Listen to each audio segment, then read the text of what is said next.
Well, howdy, team. I hope you all are having a rootin' tootin' day. Just wanted to talk to you real quick about final walkthroughs. And do you feel lucky? Bunk? Well, do ya? I know when it comes to final walkthroughs and setting expectations in terms of cleanliness is always challenging.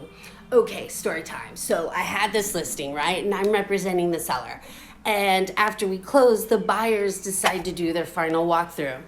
At 10 o'clock at night, the buyer's agent sends me a text saying, Sandy, you said the home would be clean. The home was very dirty.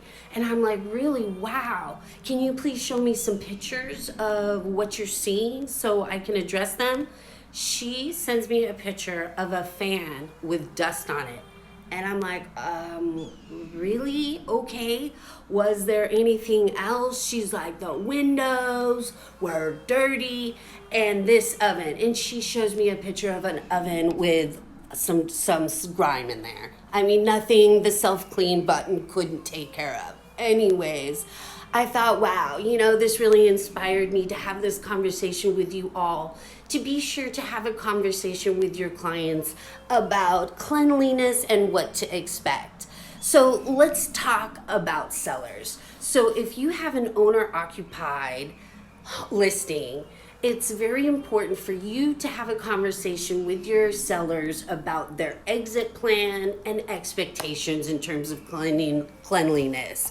Of course, technically, the home only needs to be broom swept clean. And again, everybody's interpretation of that is very different, right?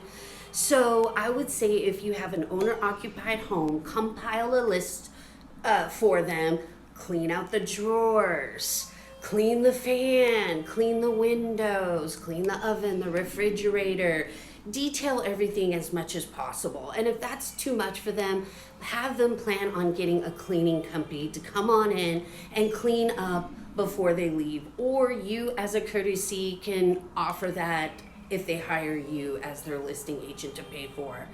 So that's something you can do on the listing side. So on the buyer side, it's very important for you to have that conversation with them in terms of everybody's version of cleanliness is different.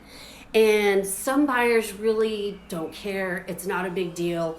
For some buyers, they need this home crystal clean. And if you have one of those buyers, then I suggest you do a walkthrough before you do it with your buyers. And if you see the home is still dirty and there's still belongings and the seller and the listing agent aren't doing anything, well, then now it's up to you to do something about it. I have cleaned many of houses on my own, knowing that I had buyers that had certain expectations. There was one home, particularly 4,000 square feet, and it took me 10 hours to clean. When I did the final walkthrough with my buyer, I didn't even tell her that I did that or anything like that, because I know she doesn't care. What she cares is that it's clean and that the home meets her expectations, right? So those things happen, and ultimately, whether you're representing the buyer or seller, it's very important that you lead the charge in terms of cleanliness. I hope that helps you all, and keep being strong and shoot 'em up. Regular